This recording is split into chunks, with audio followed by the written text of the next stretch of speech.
Hello dear friends, DD science academy Lalsot की online classes में आपका स्वागत है। मैं Vijay Saini, lecture of physics. आज हम 11th क्लास का एक टॉपिक है गति के समीकरण, इक्वेशन ऑफ मोशन। इसके बारे में डिस्कस करेंगे। तो देखिए, सबसे पहले जानेंगे कि गति के समीकरण होते क्या हैं। गति के समीकरण होते क्या हैं? तो विभिन्न भौतिक राशियों जैसे विस्थापन, इसको लिखा जाता है एस से। विस्थापन एस, वेग वी, त्वरण ए और विस्थापन, वेग, त्वरण और समय को लिखा जाता है टी से। इन भौतिक राशियों के मध्य संबंध व्यक्त करने वाले समीकरण गति के समीकरण कहलाते हैं। क्लियर है? विभिन्न भौतिक राशियों जैसे विस्थापन एस, वेग, त्वरण, समय आदि के मध्य संबंध व्यक्त करने वाले समीकरण गति के समीकरण कहलाते हैं। क्लियर है? अब देखिए, हम गति के समीकरण निकालेंगे एक समान त्वरित गति के लिए। कौन सी गति के लिए? एक समान त्वरित गति के लिए। अर्थात पूरी गति के दौरान कण का जो त्वरण होता है, त्वरण समान रहता है। त्वरण क्या रहता है? इस गति में समान रहता है। क्लियर है? त्वरण को हम लिखते हैं, जो त्वरण होता है वो होता है वेग में परिवर्तन। त्वरण बराबर वेग में परिवर्तन बटे इस परिवर्तन में लगा समय अंतराल। किसी कण के वेग में परिवर्तन और वेग में परिवर्तन में लगे समय अंतराल के अनुपात को क्या कहा जाता है? त्वरण। यानी कि वेग में परिवर्तन की दर त्वरण कहलाती है। अब एक समान त्वरित गति होगी कण की, इसका मतलब है कि समान समय अंतराल में कण के वेग में जो परिवर्तन होगा वो कैसा होगा? समान होगा। क्लियर है? अब देखिए, गति के 3 समीकरण होते हैं। पहला जो समीकरण होता है, गति का पहला समीकरण होता है v बराबर u प्लस ए टी। गति का प्रथम समीकरण कहलाता है। नंबर 2 दूसरा होता है s बराबर u t plus half a t square. तीसरा होता है गति का समीकरण v square is equal to you square plus 2as। V square is equal to you square plus 2as। Clear है? वन बाई वन हम ही गति के समीकरण निकालेंगे। क्लियर? अब देखो, गति के समीकरण प्राप्त करने की 2 विधियां होती है। गति के समीकरण प्राप्त करने की 2 विधियां होती है। पहली जो विधि होती है, नंबर 1, पहली विधि होती है ग्राफीय विधि। पहली विधि होती है ग्राफीय विधि, ग्राफिकल मेथड।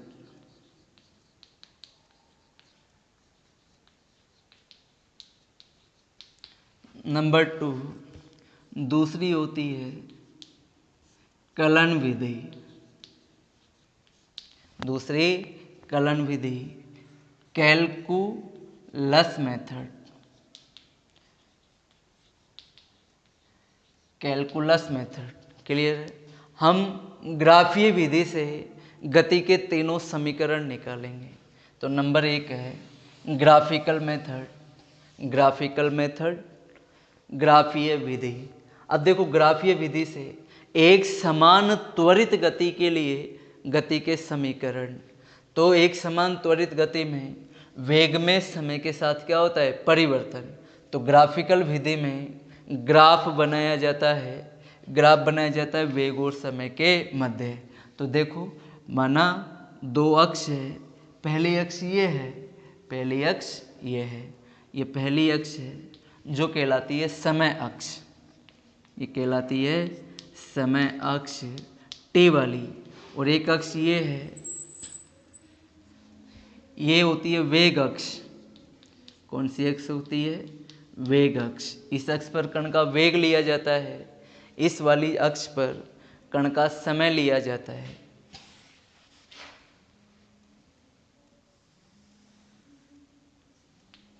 इस वाली अक्ष पर कण का क्या लिया जाता है? समय लिया जाता है टी। क्लियर है? देखिए, माना कोई कण है, अब देखो इस मूल बिंदु O पर कण का वेग भी 0 होगा, समय भी क्या होगा? 0। माना समय t बराबर 0 पर, समय t बराबर 0 पर कण का प्रारंभिक वेग है u, यानी बिंदु P पर है कण, बिंदु P तक उस कण का जो वेग है वो u है। क्या है? u, OP। क्लियर है? देखिए, अब कण बिंदु P पर है, यानी कण का प्रारंभिक बिंदु P तक u है। अब जैसे जैसे समय में वृद्धि होती जाएगी, कण का वेग भी क्या होता जाएगा? बढ़ता जा रहा है। एक समान त्वरित गति में वेग में जो परिवर्तन होगा वो समान रूप से होगा, इसलिए वेग और समय में जो ग्राफ आता है वो बिल्कुल सीधी रेखा आता है। और माना t समय पश्चात यहाँ से लेकर यहाँ तक जो समय है वो समय है t। t समय पर कण का जो वेग है वो u से v हो जाता है। कितना हो जाता है? u से v। यहाँ से लेकर यहाँ तक, o से लेकर, नाम दे देते हैं, ये p बिंदु है, ये q है। यहाँ से बिल्कुल सीधा लंब डालते हैं, ये बिंदु r मिलेगा, ये बिंदु s है, और ये बिंदु माना है t। ये बिंदु कौन सा है? t। o से लेकर p तक कण का वेग है u, प्रारंभिक वेग। P से O से लेकर T तक कण का अंतिम वेग है v। क्लियर है? O से लेकर S तक कण का समय है t। क्लियर है? देखो मैं लिख देता हूँ, वक्र में जो OP है, OP बराबर u है, और ये है कण का प्रारंभिक वेग। OP बराबर u बराबर कण का प्रारंभिक वेग। O से लेकर T तक ये v है, ये कण का अंतिम वेग है जो कण ने t समय में प्राप्त किया है। और OS बराबर t है, OS बराबर t होगा तो जितना ये होगा उतना ही कौन होगा? PR भी t होगा। और ये वेग में परिवर्तन जो हो रहा है, कण के प्रारंभिक वेग से अंतिम वेग तक जो परिवर्तन हो रहा है, उस परिवर्तन में लगा समय है, समय अंतराल है। क्लियर है? अब देखिए, हम 1 बाई 1 गति के समीकरण निकालेंगे। तो सबसे पहले नंबर 1, गति का प्रथम समीकरण। गति का प्रथम समीकरण, देखो जो वेग समय ग्राफ है, PQ जो वक्र आ रहा है, इस वक्र की जो ढाल है, माने कोण थीटा है, ये कोण क्या है? थीटा। अगर इसकी ढाल लें हम tan थीटा बराबर होगा लंब बटे आधार। तो लंब वाली जो अक्ष है वो वेग में परिवर्तन को बताएगी, आधार समय को बताएगा, यानी कि वेग में समय के साथ क्या होता है? परिवर्तन। क्या हो रहा है? वेग में समय के साथ परिवर्तन। क्लियर है? देखो यहाँ से लेकर यहाँ तक, O से लेकर T तक वेग u है, O से लेकर P तक वेग u है। अगर ये वेग u है तो यहाँ तक भी कितना होगा? u। अगर OT बराबर u है, v है, तो S इंटू क्यू बराबर, SQ बराबर भी कितना होगा? इधर SQ बराबर भी कितना होगा? SQ बराबर होगा v। SQ is equal to v हो जाएगा, और Q, R और S ये भी कितना हो जाएगा? RS बराबर क्या हो जाएगा? u। क्लियर है? तो देखो इस वक्र की जो ढाल है tan थीटा, वो किसको बताएगी? त्वरण को, क्योंकि tan थीटा वेग में परिवर्तन, वेग बटे समय को बताएगा। वेग बटे समय होता है क्या? त्वरण। क्लियर है? देखो यहाँ से लेकर यहाँ तक v है, यहाँ से लेकर यहाँ तक u है, तो ये भी u होगा, ये पूरा v है, तो ये हो जाएगा v माइनस u। QR बराबर हो जाएगा v माइनस u, वेग में परिवर्तन। क्लियर है? देखिए गति का प्रथम समीकरण, तो त्वरण बराबर होगा, त्वरण बराबर वेग समय जो वक्र आ रहा है, वी टी वक्र, वेग समय वक्र, वेग समय वक्र का ढाल, वेग समय वक्र का ढाल। क्लियर है। त्वरण ए बराबर वेग समय वक्र का जो ढाल होगा उसे लिखा जाता है टेन थीटा। क्या लिखा जाता है? Ten theta. ए बराबर टेन थीटा, और टेन थीटा का मान यहाँ से लिखें तो टेन थीटा बराबर हो जाएगा लंब बटे आधार। लंब हो जाएगा क्यू आर, आधार हो जाएगा पी आर। मान रख लेंगे। अगर ये टी है तो ये पी आर भी क्या होगा? टी होगा। यहाँ पर ने लिख रखा है। क्लियर है। पी आर भी क्या होगा? टी होगा, और ये हो जाएगा लंब। तो A is equal to Q R का मान है V minus U upon P R का मान है टी। पी आर का मान है टी। यहाँ से अगर निकालें, यहाँ से मान निकाल लेंगे तो देखो ये हो जाएगा A into T is equal to V minus U. या अगर v बराबर निकालें, v बराबर u को इधर भेज देंगे u plus a t. V बराबर u प्लस ए टी, समीकरण नंबर 1। और जो समीकरण 1 हमें प्राप्त हो रहा है यही कहलाता है गति का प्रथम समीकरण। गति का प्रथम समीकरण कहलाता है। ये गति का प्रथम समीकरण है। क्लियर है। अब देखिए गति का द्वितीय समीकरण, नंबर सेकंड हम निकालेंगे गति का द्वितीय समीकरण।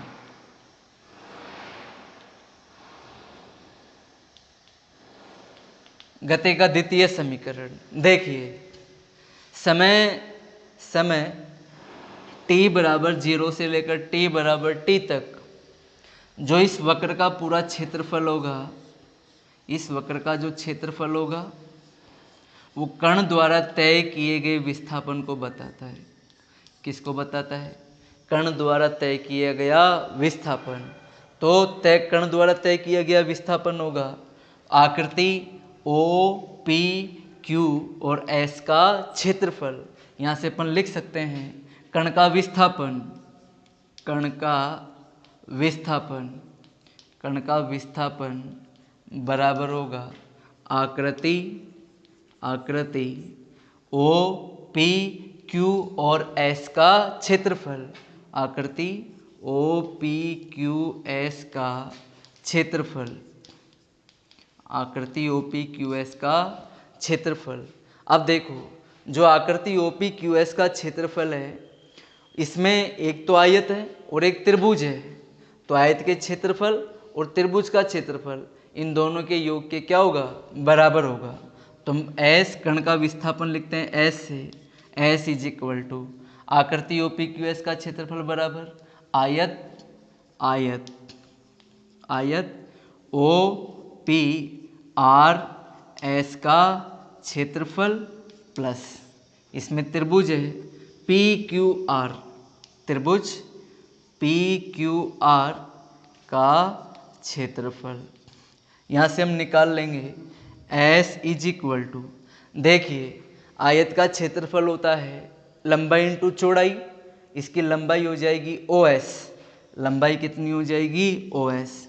क्लियर है। इसकी चौड़ाई हो जाएगी ओ पी, चौड़ाई क्या हो जाएगी? O P into O P plus त्रिभुज पी क्यू आर का क्षेत्रफल। त्रिभुज का क्षेत्रफल होता है 1/2 इंटू आधार इंटू ऊंचाई। आधार हो जाएगा पी आर, ऊंचाई हो जाएगी आर क्यू। ये हो जाएगी P into R into Q. Clear. यहाँ से मान रख लेंगे S is equal to O S का मान है T. O S is equal to समय टी है और ओ पी कण का प्रारंभिक वेग है कितना है? u। तो t into you plus half. Clear. P R का मान फिर कितना है? t है। पी आर का मान है t into R Q. R Q का मान है v माइनस यू। क्लियर है? यहाँ से इसको सोल्व कर लेंगे तो देखो ये हो जाएगा s is equal to u into t plus half into v minus u into t. Clear है? अब देखिए हमने अभी अभी गति का प्रथम समीकरण निकाला है। गति के प्रथम समीकरण से गति का प्रथम समीकरण कहलाता है, प्रथम समीकरण v बराबर होता है u plus a t. V बराबर u प्लस ए टी। यहाँ से निकाल लेंगे v minus u is equal to हो जाएगा a t. V minus u का मान हम यहाँ रख लेंगे, v माइनस यू बराबर ए टी रख देंगे यहाँ पे। यहाँ से लिख सकते हैं अतः s is equal to u t plus half v minus u की जगह a इंटू टी हो जाएगा। तो सोल्व कर लेंगे s is equal to u t plus half a into क्या हो जाएगा t square, half a t square. s is equal to u t plus half a t square, समीकरण number 2। और ये कहलाता है गति का द्वितीय समीकरण। क्या कहलाता है? गति का द्वितीय समीकरण कहलाता है। क्लियर है? द्वितीय समीकरण से कण के विस्थापन का मान ज्ञात किया जाता है। विस्थापन क्या होता है? s। क्लियर? देखिए हमने गति का प्रथम समीकरण निकाल लिया, गति का द्वितीय समीकरण निकाल लिया। अब हम निकालेंगे गति का तृतीय समीकरण। तो देखो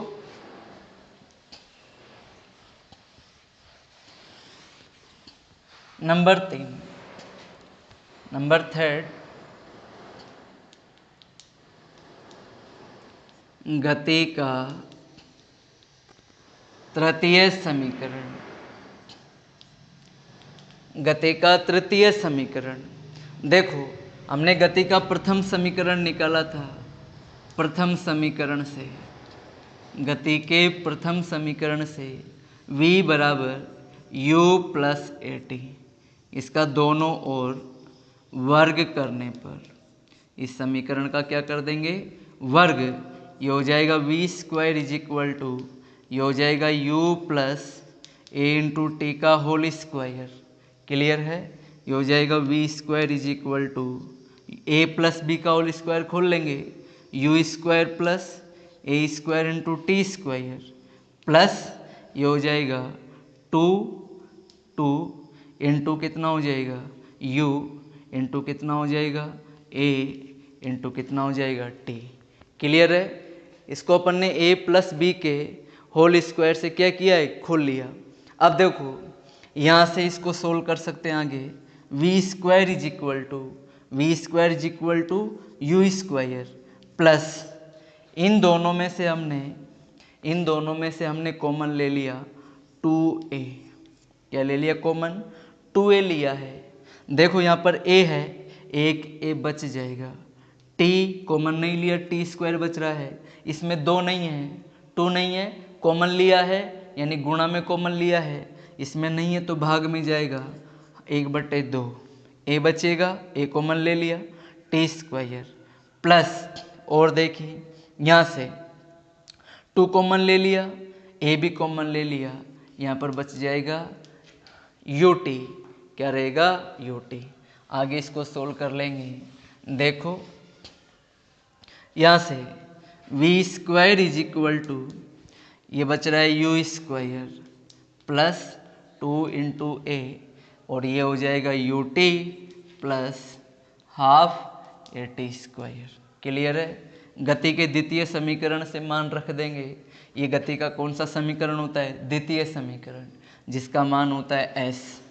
तो समीकरण 2 में मान निकाला है अपन ने। समीकरण 2 से जब यह मान रखेंगे तो मान रख लेंगे। समीकरण 2 से मान रखने पर ये हो जाएगा v square is equal to you square plus 2 into ए और ये मान हो जाएगा किसका? s का। Equation number 3। क्लियर है? ये जो समीकरण आता है ये कहलाता है गति का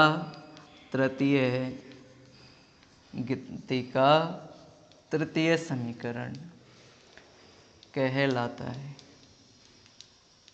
क्लियर है? तो गति के तृतीय समीकरण से हम कण का अंतिम वेग निकालते हैं। क्लियर? तो आज हमने पढ़ा है गति के समीकरण, और एक समान त्वरित गति के लिए यानी कि जो त्वरण ए होता है वो हमेशा क्या रहता है? नियत रहता है। क्लियर? तो बहुत जल्द मिलते हैं अगले वीडियो के साथ। Thank you for watching video. अगर आपको कोई टॉपिक पर्सनली समझना हो, आपकी इच्छा अनुसार कोई टॉपिक पढ़ना हो, तो आप कमेंट बॉक्स में लिख सकते हैं, हमें बता सकते हैं।